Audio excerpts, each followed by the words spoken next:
karena itu, hei seluruh bangsa Indonesia, tetap tegakkanlah kepalamu. Jangan mundur, jangan berhenti, tetap derapkanlah kakimu di muka bumi.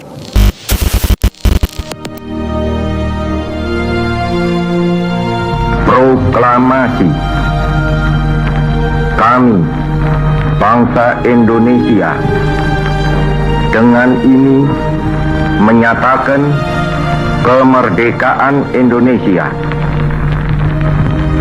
Hal-hal yang mengenai pemindahan kekuasaan dan lain-lain diselenggarakan dengan cara saksama dan dalam tempo yang sesingkat-singkatnya.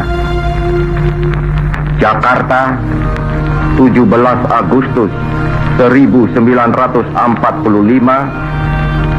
atas nama bangsa Indonesia, Soekarno-Hatta.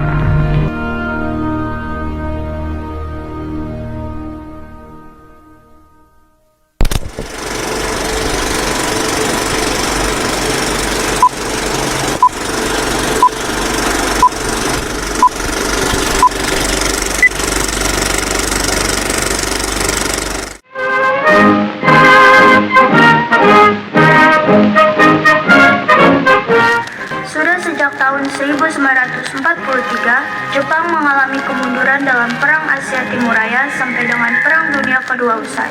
Akhirnya, pada akhir tahun 1944, Jepang pun terdesak oleh sekutu sehingga Jepang membutuhkan bantuan dukungan dari Indonesia dengan memberikan janji bahwa Indonesia akan dimerdekakan oleh Perdana Menteri Jepang Kuniaki Koiso pada tanggal 7 September 1944. Bangsa dan tanah airku, marilah kita berseru, Indonesia bersatu. Hiduplah tanahku, hiduplah negeriku, bangsaku, rakyatku semuanya. Bangunlah jiwanya, bangunlah badannya. Kemerdekaan Indonesia dikelari kemudian dijanjikan oleh Dai Nippon Keikoku. Indonesia merdeka. Apa Dai Indonesia merdeka? Hey! Halo Mas, kabar di Nike? Aku urung dengar kabar apa di Nike. Iku loh, Jepang ngambil janjiin kita bakal merdeka. Sing bener. Akhirnya kita merdeka juga ya. Kabar baik, kabar baik. Oh, apa? Jepang ngambil janji kita bakal merdeka. Sing bener kowe. Ya, iki loh, delokno. Sing bener iki Indonesia merdeka. Woi, kabar apa? Kabar apa? Mau ngomong apa tuh? Yuk ikut yuk.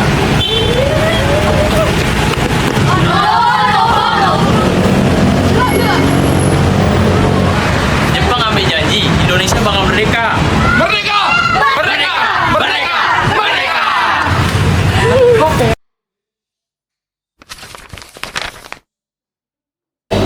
Also, the Prime Minister of Japan declared to the people of Indonesia that they will be set free in the future.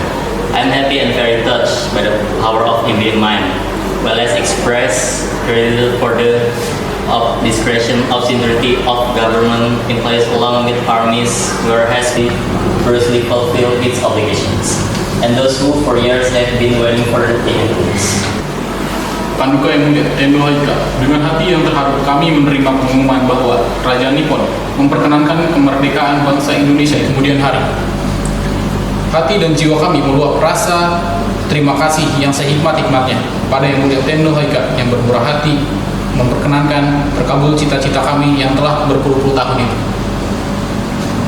Saya atas nama segenap rakyat Indonesia meminta kepada Paduka Tuan supaya mempersembahkan rasa terima kasih kami. Setelah terjadinya penyerahan perjanjian tersebut pada tanggal 29 April 1945 sebagai perwujudan nyata atas janji yang diberikan oleh Jepang, maka pada tanggal 1 Maret 1945 dibentuklah Dokuritsu Junbicho Sakai atau BPUPKI oleh Letnan Jenderal Komakichi Harada yang bertugas untuk menyelidiki hal-hal penting terkait persiapan kemerdekaan Indonesia. diketuai oleh Dr. Rajima Widyodiningrat serta Mr. Ichibanga Seyosio dari pihak Jepang dan Raden Panji Suroso dari pihak Indonesia sebagai wakilnya. Pada tanggal 29 Mei 1945, diadakan sidang perdana BPUPKI yang berlokasi di Gedung Choi Sang-in, Jakarta Pusat.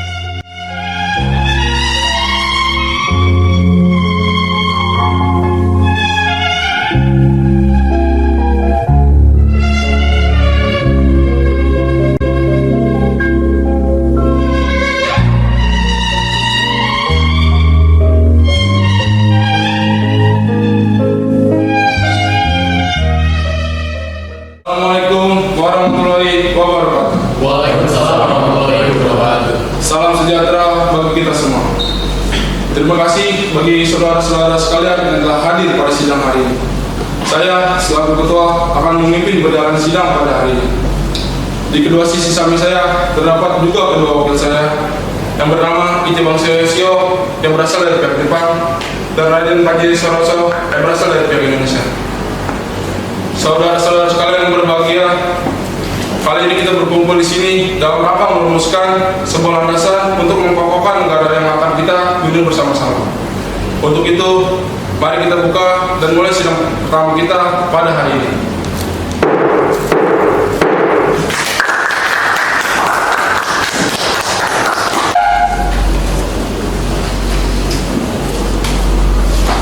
Silakan saudara-saudara sekalian, bila ada yang ingin menyampaikan usulan, ide atau gagasan rumusan dasar negara ini, saya berharap kepada para saudara-saudara untuk berpartisipasi aktif dalam sidang kali ini.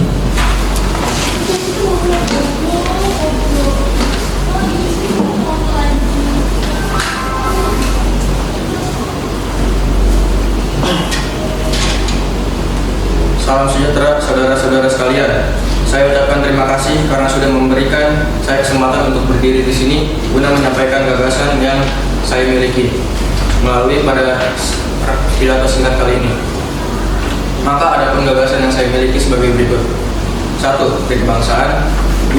Kemanusiaan, 3. Ketuhanan, 4. Kerakyatan, dan 5. Kesejahteraan rakyat.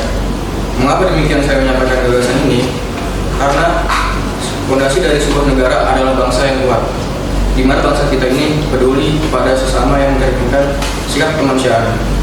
Sikap bangsa kita pula yang memegang teguh toleransi dalam beragama yang merupakan pencerimanan dari ketuhanan, dan juga rakyat kita ini merupakan rakyat yang suka akan kebersamaan, sehingga hal ini dapat mewujudkan kesejahteraan rakyat.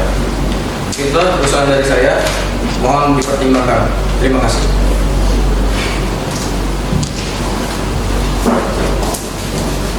Baik, silakan untuk anggota lainnya untuk menyampaikan gagasan.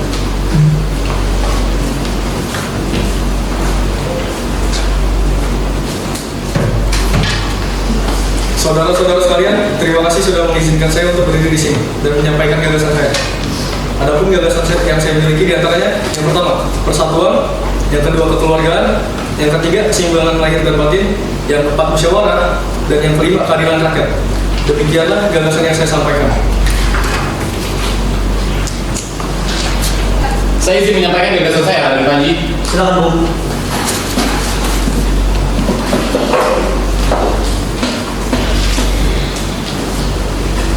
Saudara-saudara sekalian, setelah lama sekali memikirkan ini, saya berpendapat bahwa dasar negara kita seperti ini. Yang pertama, kebangsaan Indonesia. Yang kedua, internasionalisme atau peri kemanusiaan. Yang ketiga, mufakat atau demokrasi. Yang keempat, kesejahteraan sosial. Dan yang kelima, ketuhanan yang berkebudayaan. Saudara-saudara, dasar-dasar negara yang saya usulkan ada 5. Saya sekaligus mengusulkan bahwa nama usulan saya adalah Pancadharma. Namun sepertinya Pancadharma tidak tepat karena artinya merupakan 5 kewajiban, sedangkan kita membicarakan tentang dasar negara. Maka dari itu, saya mengubahnya menjadi Pancasila. Panca artinya 5 dan sila artinya asas atau dasar. Apabila saudara-saudara masih ada yang tidak berkenan atas nama tersebut, saya memperbolehkan untuk dipangkas menjadi 3 saja. Kita akan sebut usulan saya ini sebagai Trisila. Dan jika saya pangkas lagi, maka akan dinamakan menjadi sosionasionalisme. Silakan membukakan pendapat saudara-saudara sekalian. Terima kasih.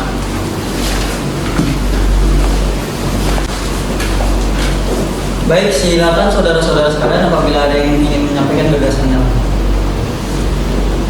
Izinkan saya untuk berbicara. Saya tidak setuju dengan usulan Mohyamin. Tuan-tuan dan sidang yang terhormat, dalam negara kita saya yakin bahwa tuan-tuan sekalian menginginkan pemerintahan yang adil dan bijaksana, serta berbudi luhur, bersandi permusyawaratan dan putusan yang rapat, serta berlebar dada dan tidak memaksa tentang agama. Bila benar demikian, dirikanlah negara dengan dasar agama. Karena sejatinya agama Islam mengandung sifat-sifat yang saya sampaikan di atas. Tetapi di antara tuan-tuan juga ada orang-orang yang tidak setuju negara kita berdasarkan dengan agama.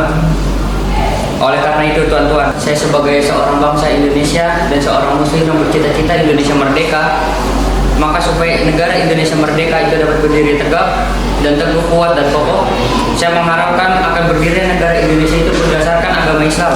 Saya khawatir apabila Indonesia tidak berdiri di atas agama Islam, kalau umat Islam yang terbanyak itu nanti bersifat pasif atau dingin.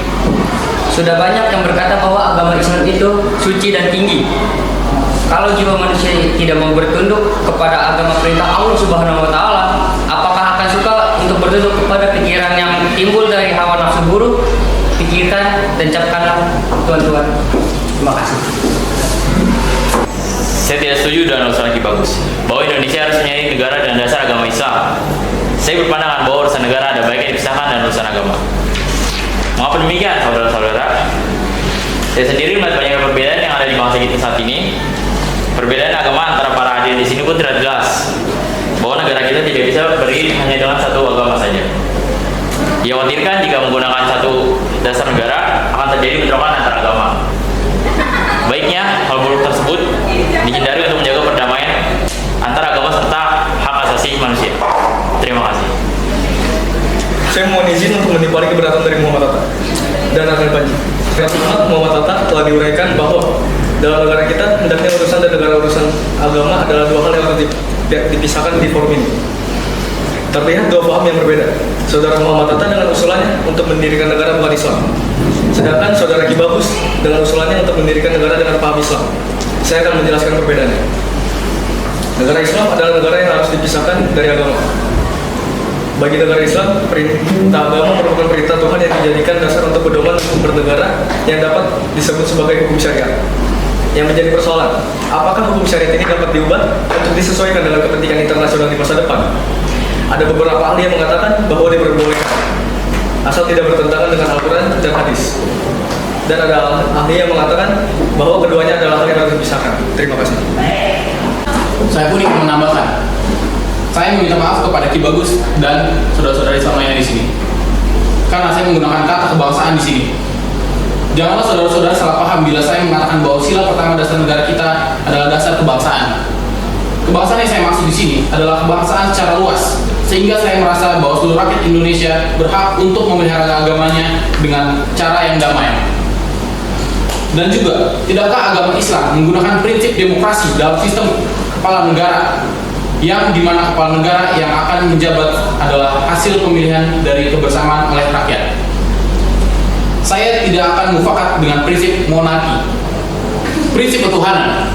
Bukan hanya bangsanya yang bertuhan, tetapi rakyatnya pun harus bertuhan sesuai apa yang dianut masing-masing. Hendaknya Indonesia menjadi negara yang rakyatnya dapat beragama dan beribadah sesuai keyakinan dengan leluasa tanpa adanya egoisme agama. Silakan kemukakan pendapat kalian, saudara-saudara. Terima kasih.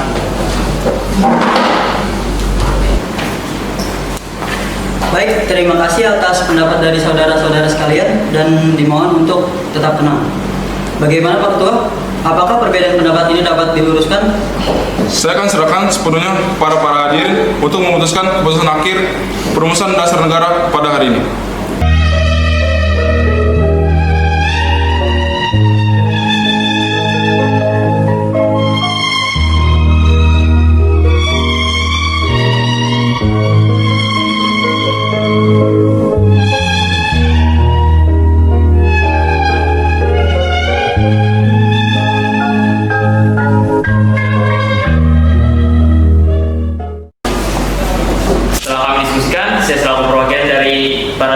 ini, kami menyatakan bahwa kami setuju dengan usulan nama Pancasila yang disampaikan oleh Insinyur Soekarno.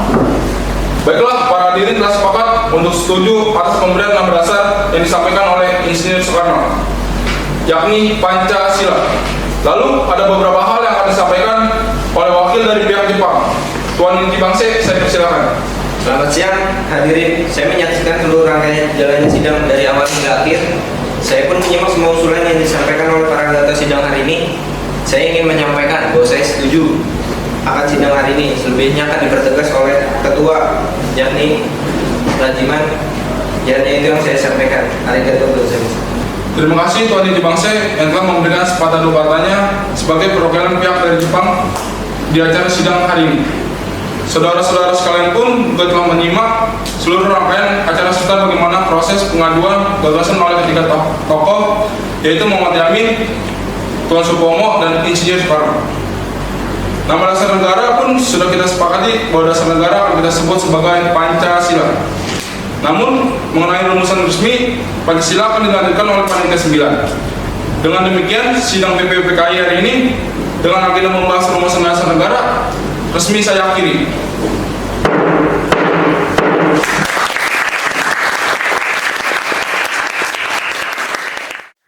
Sidang BPUPKI pertama dengan agenda merumuskan dasar negara pun berakhir. Selanjutnya, dasar negara akan dibahas lebih lanjut oleh Panitia 9 yang diketuai oleh Insinyur Soekarno pada masa reses hingga 10 Juli 1945. Selanjutnya diadakan sidang tidak resmi untuk membahas rancangan pembukaan Undang-Undang Dasar 1945. Assalamualaikum warahmatullahi wabarakatuh. Waalaikumsalam warahmatullahi wabarakatuh. Salam sejahtera bagi kita semua. Terima kasih bagi saudara-saudara sekalian yang telah hadir pada persidangan hari ini. Saya selaku ketua akan memimpin perjalanan sidang pada hari ini. Saudara-saudara sekalian yang berbahagia, kali ini kita berkumpul di sini dalam rangka merumuskan Undang-Undang Dasar untuk negara kita. Untuk itu, mari kita buka dan mulai sidang kita pada hari ini.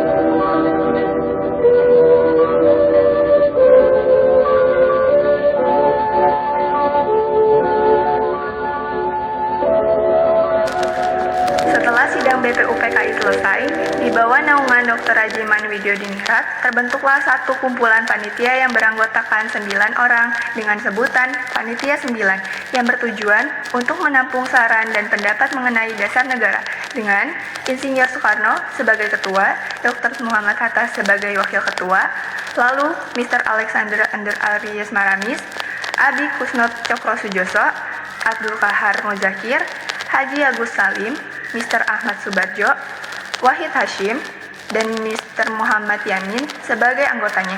Dan pada tanggal 22 Juni 1945 di persidangan, Insinyur Soekarno menyampaikan isi dari Piagam Jakarta. Baiklah saudara-saudara sekalian, saya akan menyampaikan hasil rumusan dasar negara atau yang disebut dengan Jakarta Charter atau Piagam Jakarta. 1. Ketuhanan dengan kewajiban menjalankan syariat Islam bagi pemeluk-pemeluknya.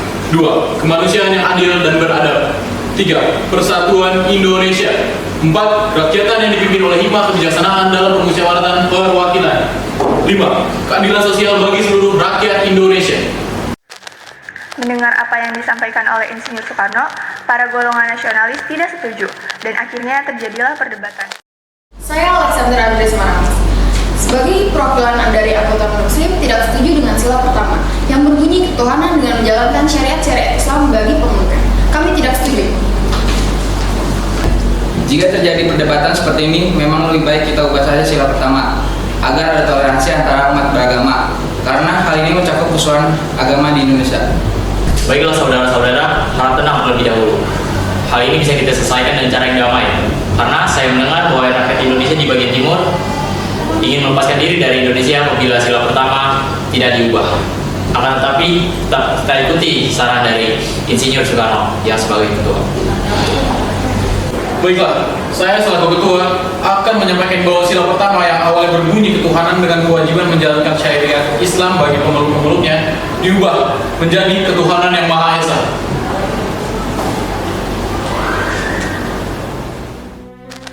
Akhirnya, semua anggota setuju oleh apa yang disampaikan Insinyur Soekarno dan terbentuklah Pancasila yang secara sempurna sering kita gaungkan hingga saat ini.